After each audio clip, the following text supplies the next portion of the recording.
ভাজা custard pudding তৈরি করতে যে সকল উপকরণ লাগছে সেগুলো হলো লিকুইড দুধ 250 মিলিলিটার, ডিমের কুসুম 1টি, চিনি 3 টেবিল চামচ, কাস্টার্ড পাউডার 2 টেবিল চামচ, লবণ 1/4 চা চামচ, তেল সামান্য এবং বাটার 20 গ্রাম। প্রস্তুত প্রণালী: প্রথমে চুলায় একটি প্যান বসিয়ে নিন। প্যানে ডিমের কুসুম ও চিনি দিন। চিনি ও ডিমের কুসুম ভালোভাবে মিশিয়ে নিন।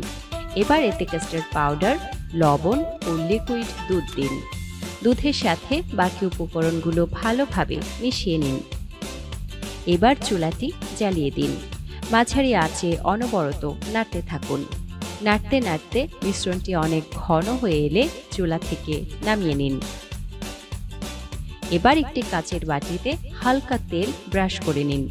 এতে সহজে পুডিংটি প্যান থেকে উঠে আসবে। এবার পুডিংয়ের মিশ্রণটি বাটিতে ঢেলে দিন। একটি স্প্যাচুলা দিয়ে পুডিংয়ের উপরের দিকটা সমান করে নিন। এবার বাটিটি নরমাল ফ্রিজে রেখে দিন 10 থেকে 15 মিনিটের জন্য। 10 থেকে 15 মিনিট পর পুডিংটি ঠান্ডা হয়ে এলে বাটিটি ফ্রিজ থেকে বের করে নিন। এবার পুডিংটি একটি বোর্ডের উপর নিয়ে নিন। একটি ছুরির সাহায্যে পছন্দ মতো শেপে কেটে নিন। এবার চুলায় একটি প্যান বসিয়ে বাটার গলিয়ে নিন এবং সেই বাটারে পুডিংয়ের টুকরোগুলো দিয়ে দিন। মাঝারি আঁচে ভাজতে থাকুন।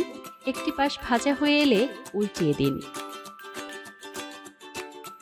দুই পাশ ভাজা হয়ে এলে হালকা লালচে কালার হবে এবং প্যান থেকে তখন পুডিংগুলো তুলে নিন। এবার একটি সার্ভিং প্লেটে নিয়ে পরিবেশন করুন মজাদার ভাজা কাস্টার্ড পুডিং।